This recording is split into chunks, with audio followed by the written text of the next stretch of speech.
ತೊಗೋಬೇಕಂತ ತುಂಬ ಕಡೆ ನೋಡ್ತಾ ಇದ್ವಿ, ಬೇರೆ ಕಡೆ ಹೊಸೂರು ಕಡೆ ಆ ಕಡೆ ಈ ಕಡೆಯಿಂದ. ಬಟ್ ಜಸ್ಟ್ ನಾನು ಯೂಟ್ಯೂಬ್ನಲ್ಲಿ ಕೂತ್ಕೊಂಡು ಸರ್ಚ್ ಮಾಡ್ತಾಯಿದ್ರೆ ಆವಾಗ ಅರೋಮಾ ಸಂಡೋಲಾ ಅಂತ ಒಂದು ಯೂಟ್ಯೂಬ್ನಲ್ಲಿ ಒಂದು ಚಿಕ್ಕ ವೀಡಿಯೋ ಇತ್ತು, ಯಾರೋ ನಾರ್ತ್ ಇಂಡಿಯನ್ಸ್ ಮಾಡಿದರು. ಆಮೇಲೆ ಈ ಥರ ಅಂತ ನಮ್ಮ ಯಜಮಾನ್ರ ಹತ್ರ ಶೇರ್ ಮಾಡಿದೆ. ಸರಿ ಹೋಗಿ ನೋಡೋಣ, ಏನೋ ಕಾನ್ಸೆಪ್ಟ್ ಚೆನ್ನಾಗಿದೆ ಅವ್ರದ್ದು, ಸ್ಯಾಂಡಲ್ವುಡ್ಡು ಮತ್ತು 15 ಇಯರ್ಸ್ ಅವ್ರಿಗೆ ಕೊಟ್ಟರೆ ನಮ್ಮ ರಿಟರ್ನ್ಸು ಚೆನ್ನಾಗಿರುತ್ತೆ ಅಂತ ಹೇಳ್ತಾ ಇದ್ದಾರೆ. ಹೋಗೋಣ ಅಂತ ಜಸ್ಟ್ ಆವಾಗೇ ಅಂದ್ಕೊಂಡು ಬಂದಿದ್ದು. ಬಂದುಬಿಟ್ಟು ಆಮೇಲೆ ಫಸ್ಟ್ ಫೇಸ್ನಲ್ಲಿ ಹೋದ್ವಿ. ಅಲ್ಲಿ ಡೆವಲಪ್ಮೆಂಟ್ ಆಗಲಿ ಪ್ರತಿಯೊಂದು ತುಂಬ ಚೆನ್ನಾಗಿ ಅನಿಸ್ತು ನಮಗೆ. ಅಲ್ಲಿ ತುಂಬ ಗಿಡಗಳು, ಆಮೇಲೆ ಅವರೇ ಟೇಕ್ ಕೇರ್ ಮಾಡೋ ವಿಧ ಆಗಲಿ, ಅಲ್ಲಿ ಗೆಸ್ಟ್ ಹೌಸ್ನು ಕನ್ಸ್ಟ್ರಕ್ಟ್ ಮಾಡಿದ್ರು, ತುಂಬ ಮರ ಗಿಡ ತುಂಬ ಗ್ರೀನರಿ ಆಗಿತ್ತು, ತುಂಬ ಇಷ್ಟ ಆಯಿತು.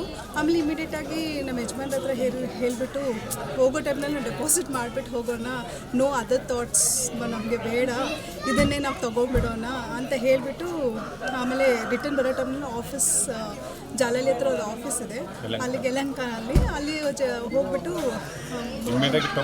ಟೋಕನ್ ಡೆವೆನ್ಸು ರಾಮಮೋಹನ್ ರಾವ್ ಸರ್ ಹತ್ರ ಮಾತಾಡಿ, ಅವರು ತುಂಬಾ ಕೈಂಡು, ತುಂಬಾ ಮನೆ ರಿಲೇಷನ್ನು ಹೆಂಗಿರ್ತಾರೆ ಆ ಸರು, ಆ ಥರ ನಮ್ಮ ಸ್ವಂತ ಅಣ್ಣ ಇದ್ದರೆ ಹೆಂಗೆ ಅವ್ರು ಮಾತಾಡೋ ವಿಧ ಆಗಲಿ, ಕನ್ವಿನ್ಸ್ ಮಾಡೋದು ಪ್ರತಿಯೊಂದು ತುಂಬ ಸ್ಯಾಟಿಸ್ಫ್ಯಾಕ್ಷನ್ ಆಗಿ ಅನ್ನಿಸ್ತು ಅವ್ರ ಹತ್ರ ಮಾತಾಡ್ತಾ ಇದ್ದರೆ. ಆಮೇಲೆ ಇಮಿಡಿಯೇಟಾಗಿ ಪೇಮೆಂಟ್ ಮಾಡಿದ್ವಿ. ಪೇಮೆಂಟ್ ಮಾಡಿಬಿಟ್ಟು ಡೌನ್ ಪೇಮೆಂಟ್ ಸ್ವಲ್ಪ ಮಾಡಿಬಿಟ್ಟು ಆಮೇಲೆ ಬೇರೆ ನಮ್ಮ ಫ್ರೆಂಡ್ಸ್ಗೆ ತುಂಬ ಜನಕ್ಕೆ ಇದ್ರ ಬಗ್ಗೆನೂ ನಾವು ಶೇರ್ ಮಾಡ್ಕೊಂಡ್ವಿ.